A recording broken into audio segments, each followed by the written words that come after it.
Hello and welcome. In this video I'm going to be breaking down my opinions of and explaining my rank order of the 3 screen adaptations of Richard Adams' novel Watership Down. In last place is the 2018 miniseries. Now I could overlook the cheap and nasty animation style of this series if it made up for it in substance. Unfortunately, in my opinion, the production looks like crap and it is crap. I find the voice performances are lackluster. Nicholas Bolter's Fiver is the only one in which I can see any potential. Possibly that's down to the scripts and the way the characters are written. Except for Fiver, the main characters are all butchered, in my opinion.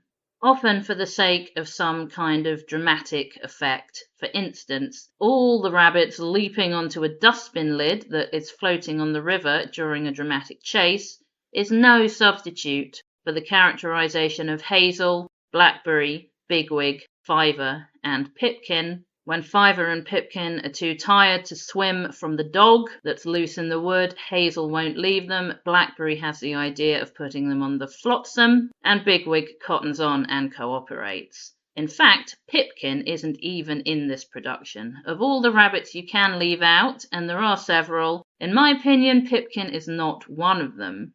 Bigwig starts out as an uncooperative, shouting bully who never shows that potential to cooperate, so in a way I suppose it kind of makes sense that he never changes. Hazel's trust in and protectiveness of Fiver are not really there. The way he resists Fiver's misgiving at the Warren of the Snares is overdramatic, abusive and out of character. I've got a feeling that there's something... What proof have we got that your feelings have ever been right?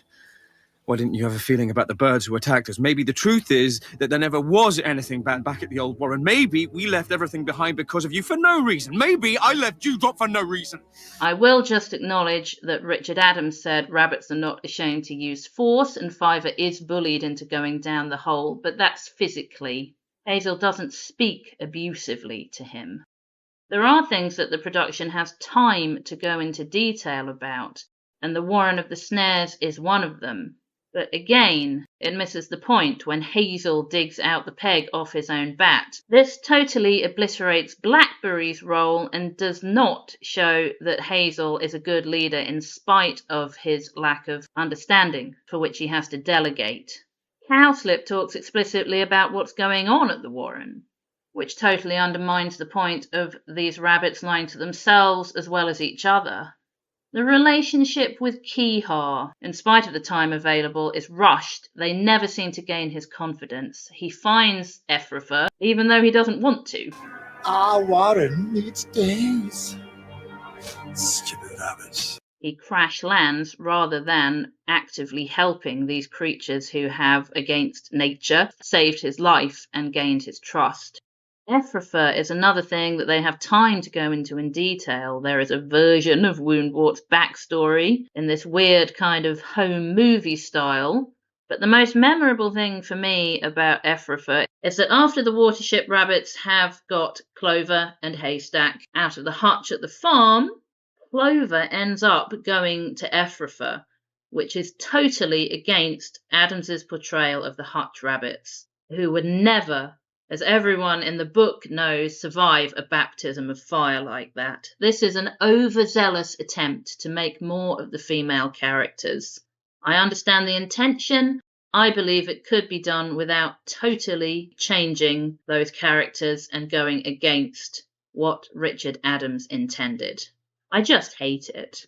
In second place is a production I neither hate nor love, the 1999 to 2001 cartoon series. When it aired, I was disappointed at the time that it was not faithful in terms of story, events. I could tell straight away that this would be the case because the opening shot was Keehaw flying over the landscape, and at the end of the first episode, the rabbits reach Watership Down. The cartoon includes original characters that I don't feel add anything. And there are little changes like this that I feel are unnecessary and a bit irritating. However, the events of the book are explored in depth and mostly understood.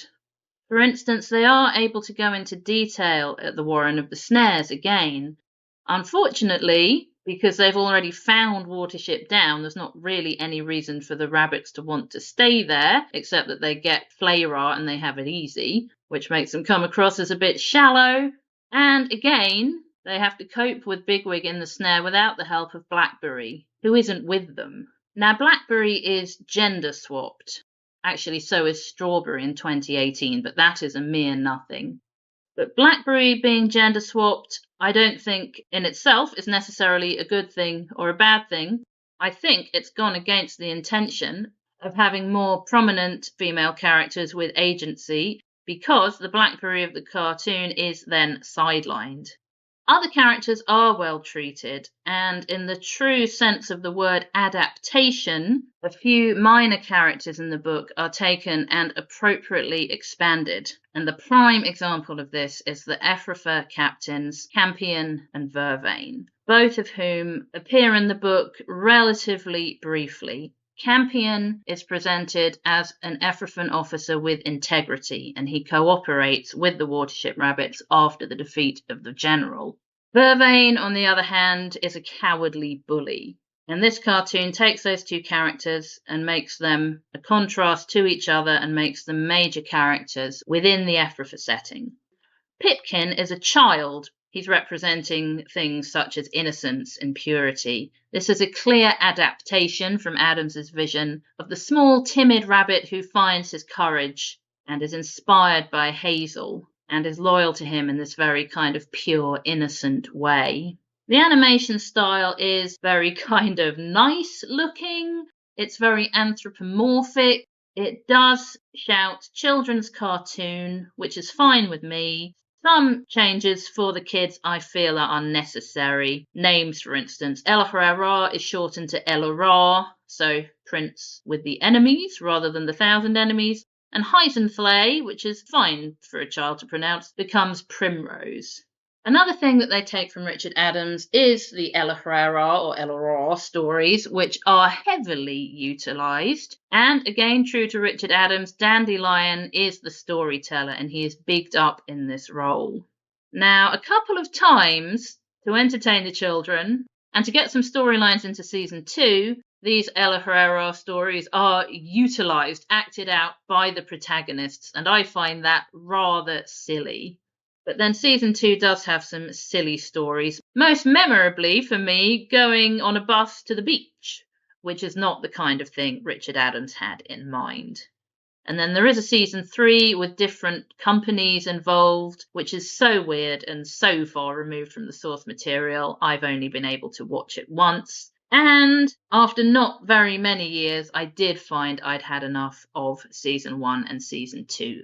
On the other hand, I will always be able to return to the production in my number 1 slot, the 1978 theatrical film. I saw this as a child before I read the book. I tried to read the book, it was too difficult, so I watched this film and I got really into it. Since reading the book multiple times and getting to love it so much, I do wish this film hadn't included unnecessary additions and changes, such as the doe Violet who sets out from the Sandalford Warren and is killed, and having General Woundwort kill Blackavar is cruel and unnecessary. This film's reputation for violence is very well founded. That didn't seem to worry me as a child. And I also wish they had at least taken Clover, if not Haystack or Boxwood, from the hutch at the farm. So some minor annoyances there. But apart from that, the only thing for me that this production lacks is time. And for that reason, it can't come close to some big moments, such as the Warren of the Snares, Fiver's day's worth of torment while the others are being duped.